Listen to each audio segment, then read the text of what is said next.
يا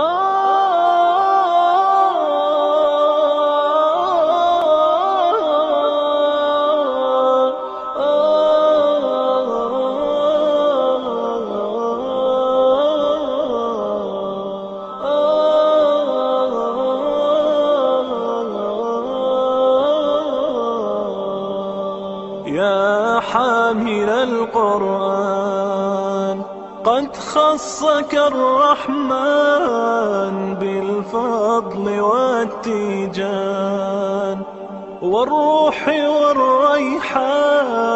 يا حامل القرآن قد خصك الرحمن بالفضل والتيجان والروح والريحان. يا دائم الترتيل للذكر والتنزيل بشراك يوم رحيل ستفوز بالغفران. يا قارئ الآيات في الجمع والخلوات تزهو بك السماوات وتنتشي الأكوان. Kepada yang terhormat Gubernur Sumatera Selatan Bapak Haji Herman Deru beserta rombongan, selamat datang kami ucapkan kepada Wakil Bupati Ogan Ilir Bapak Haji Ardeni beserta rombongan di Pondok Pesantren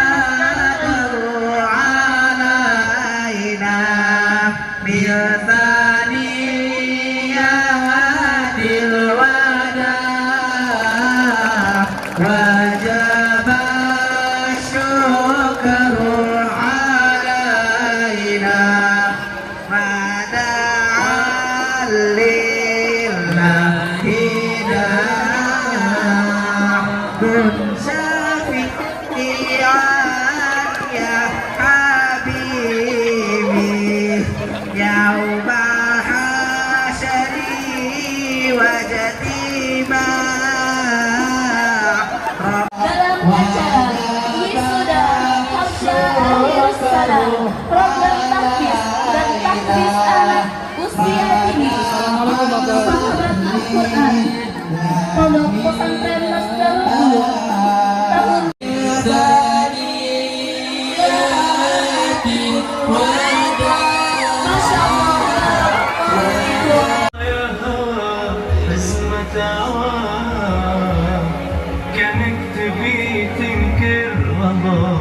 Warahmatullahi wabarakatuh. Puji dan syukur tak henti-hentinya kita panjatkan kepada Allah Subhanahu wa taala karena atas karunia nikmatnya jiwa kita sama-sama diberi kesehatan, kesempatan serta di Pondok Pesantren Masdarul untuk kembali ke tempat duduknya.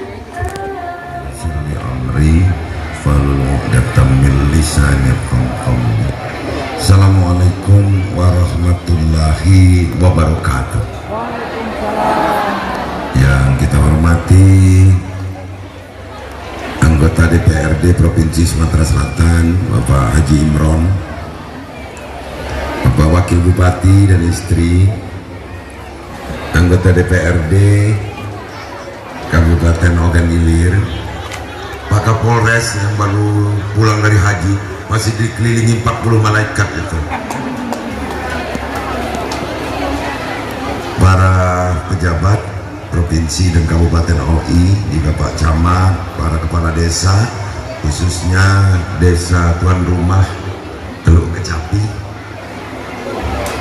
Bener ya, ini Teluk Kecapi ya. Yang kita cintai, mudir Pondok Pesantren Masdarul Ulum Ibu Haja Latifah, benar ya Bu?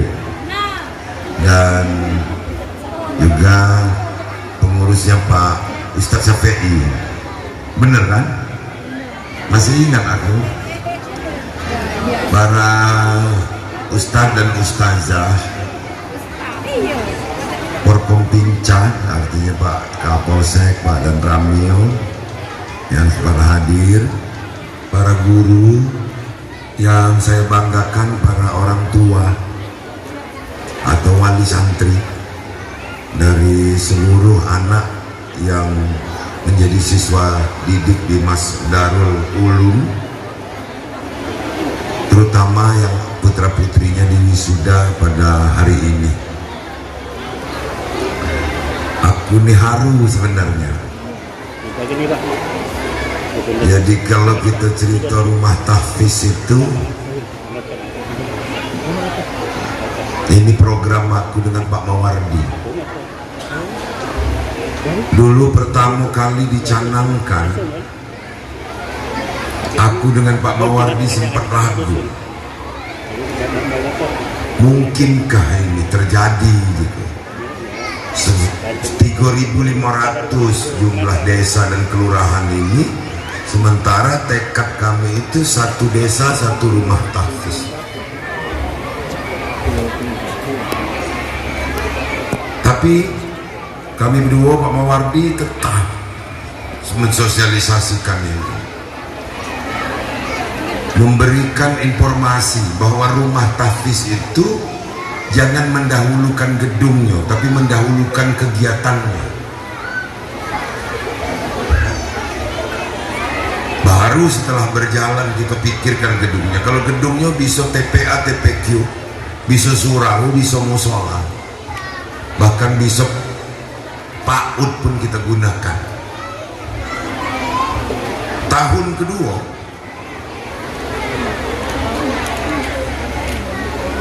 masuk ke tahun ketiga,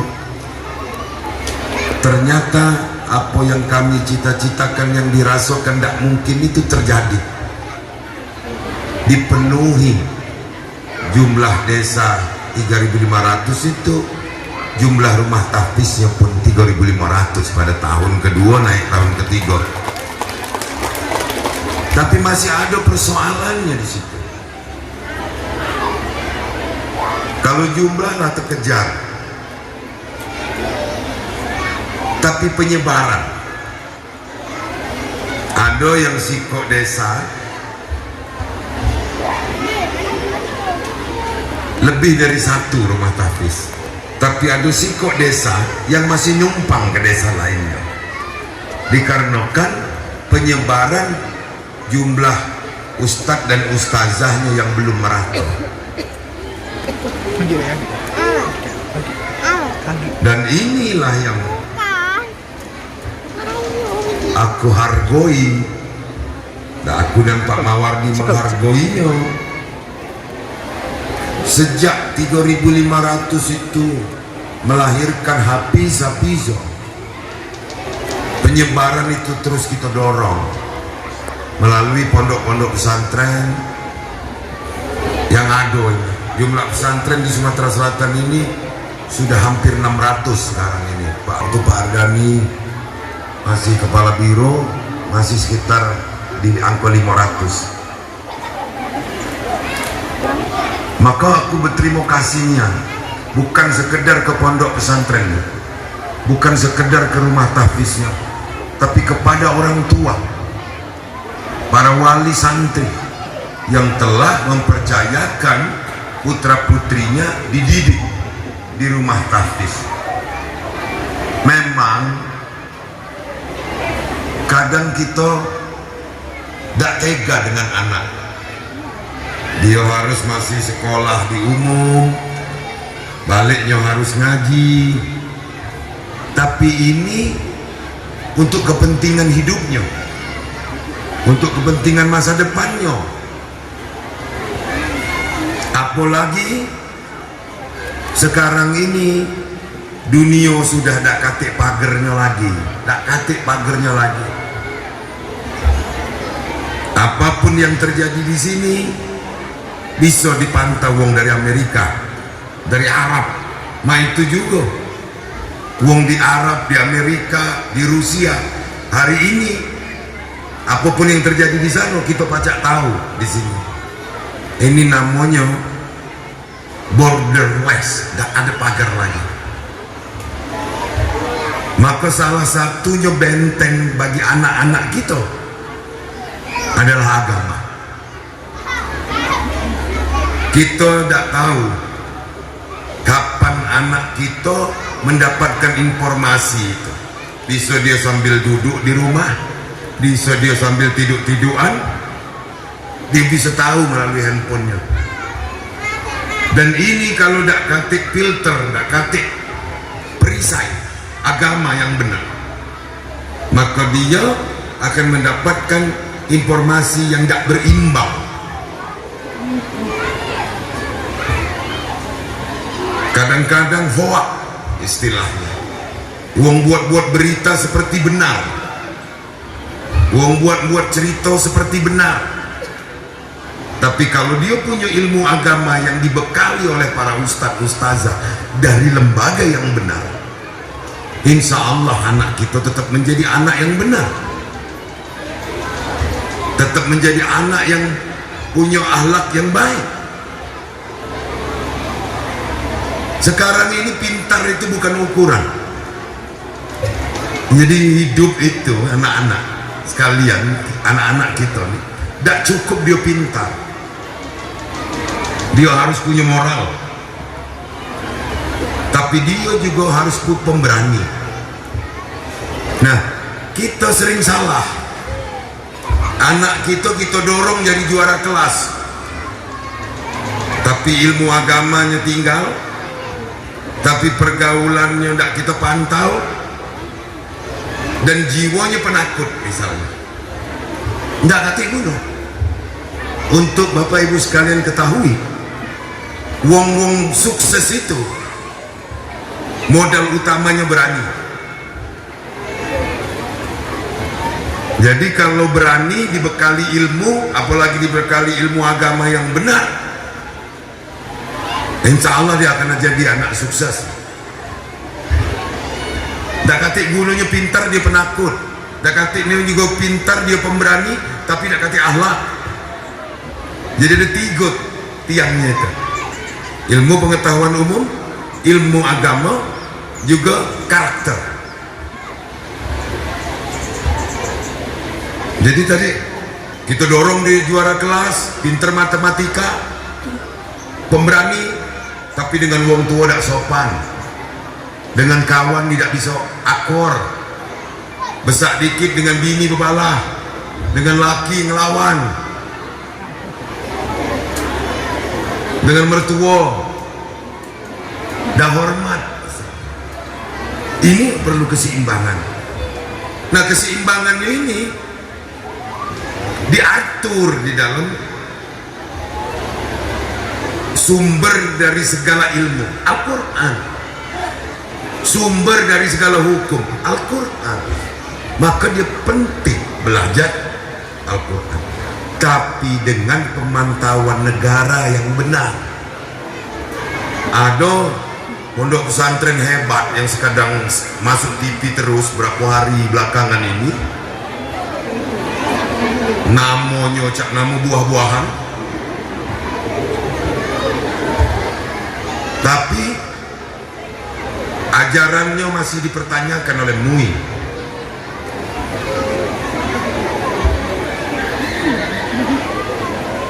Jadi kalau nak nyekolahkan anak itu tanya-tanya dulu, jangan asal di megah gedungnya.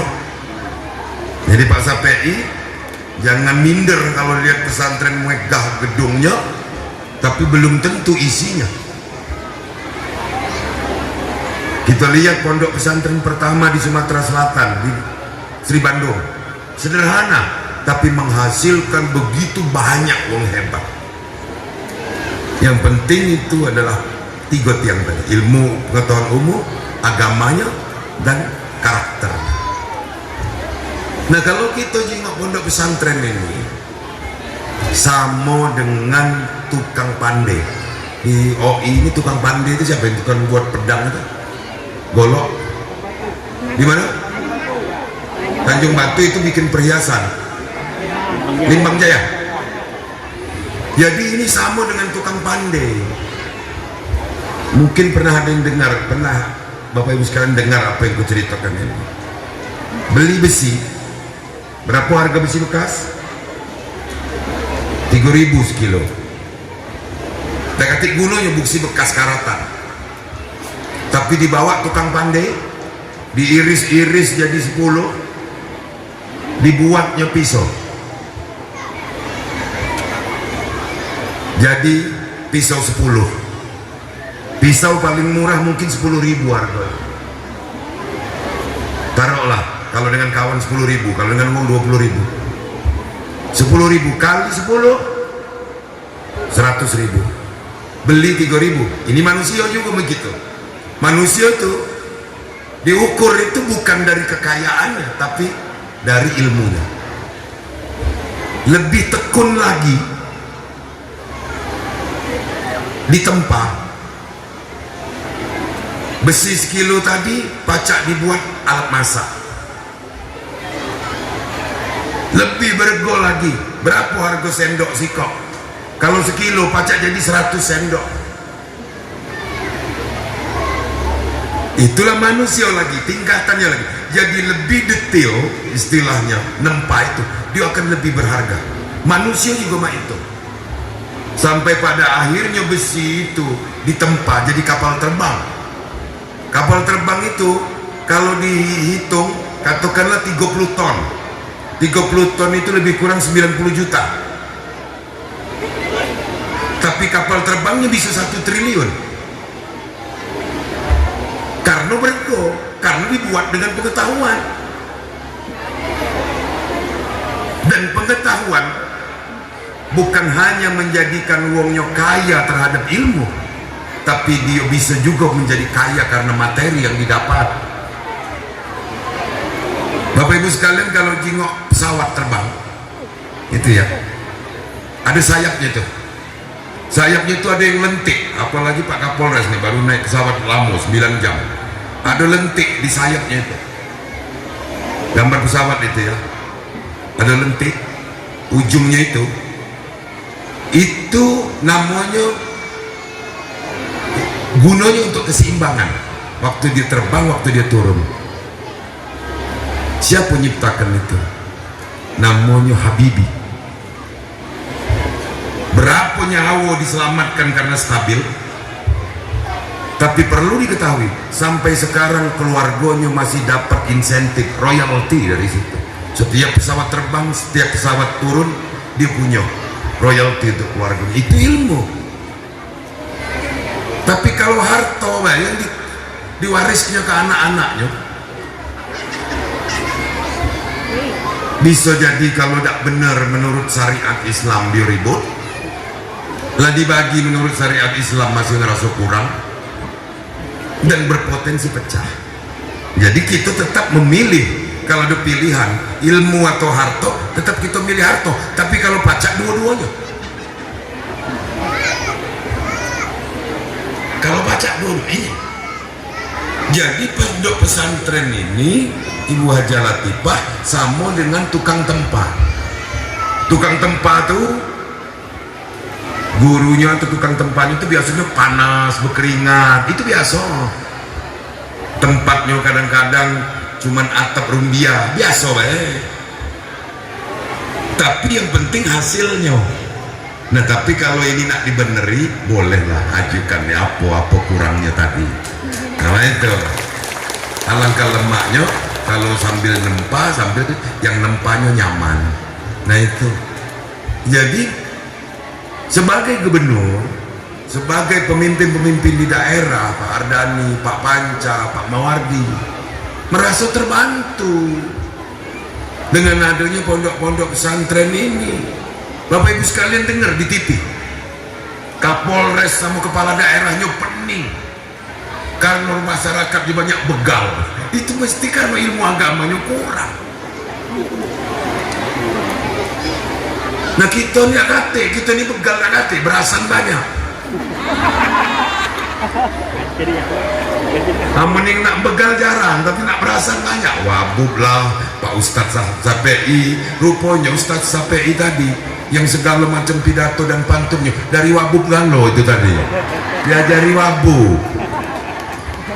Nah itu, nah aku menghargai ini Bu.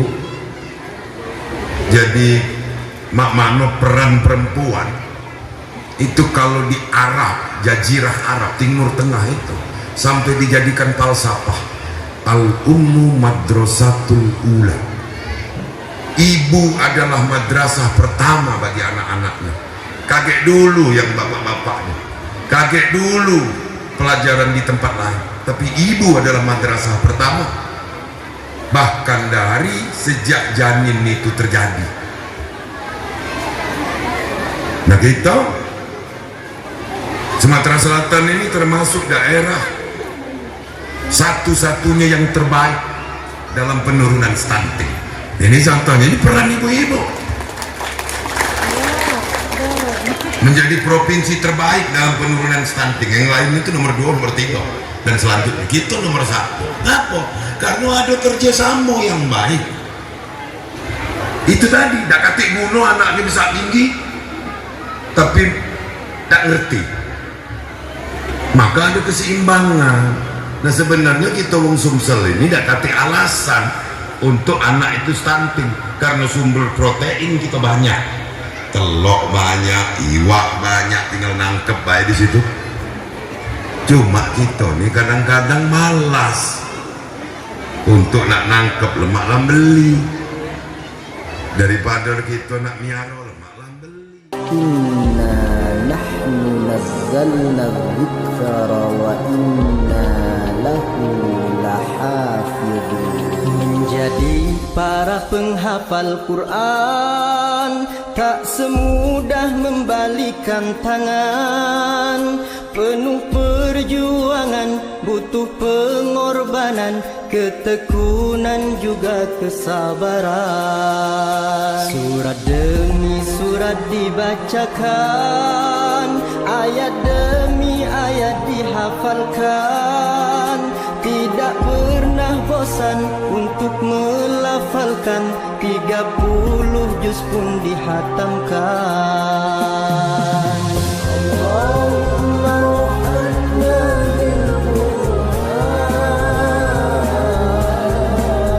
Surat demi surat dibacakan, ayat demi ayat dihafalkan.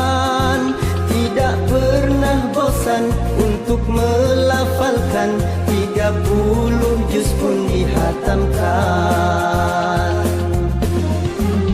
Murojaah setiap hari, tanamkanlah di dalam diri. Murojaah setiap hari demi untuk membangun negeri. Ketika sendiri, duduk atau berdiri, murojaah tak pernah berhenti.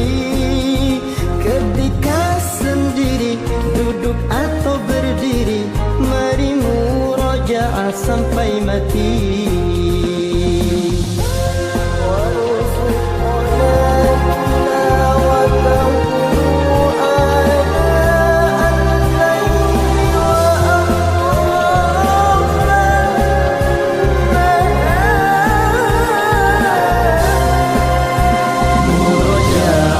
Setiap hari, ikhlaskanlah di dalam hati. Murojaah setiap hari untuk menggapai ridha ilahi.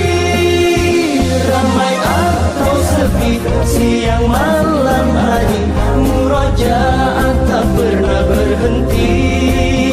Ramai atau sepi, siang malam hari, mari murojaah sampai mati.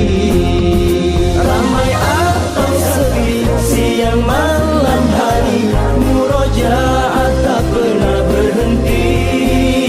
Ramai atau sepi, siang malam hari, mari murojaah sampai mati. Sampai malaikat menjemput nanti. Jaring, bubu,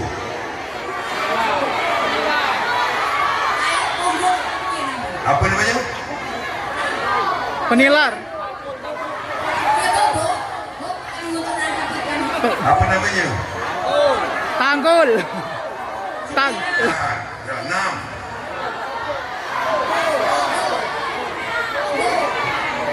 Sudah tadi 7. Tang. Sosok. Oh, sosok. Ya, 8. 2 lagi. Hah? Tangkul 9.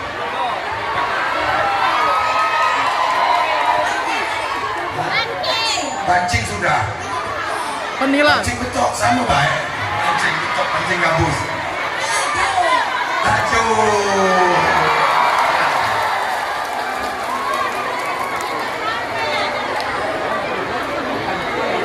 Nah. Bu, siapa nama lakinya? Saparudin, mana Saparudin?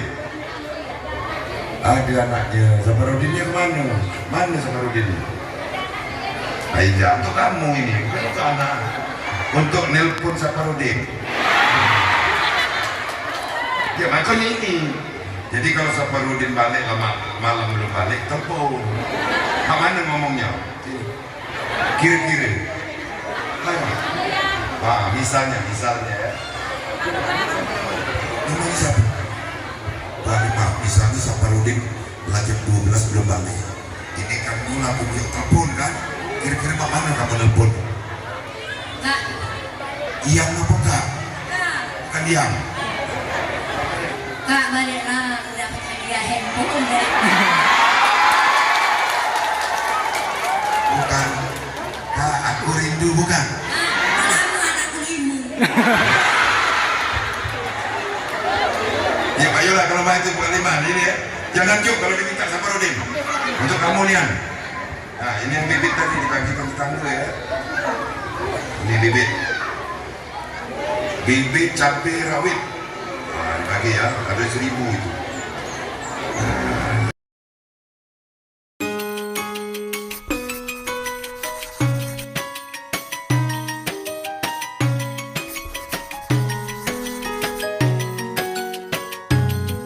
وديني سلامي يا رايح للحرم وادعيلي وسلم لي على هادي الأمم وديني سلامي يا رايح للحرم وادعيلي وسلم لي على هادي الأمم انظر للكعبة يا محلاها نور وجلال يغشاها انظر للكعبة يا محلاها نور وجلال يغشاها يحرسها ربي ويرعاها واذكرني أمامها وادعي لي هنيئا هنيئا يا رايح للهادي غرام شغلني ملا كل فؤادي هنيئا هنيئا يا رايح للهادي غرام شغلني ملا كل فؤادي وادخل من باب السلام بتأدب واحترام وادخل من باب السلام بتأدب واحترام سلم على طه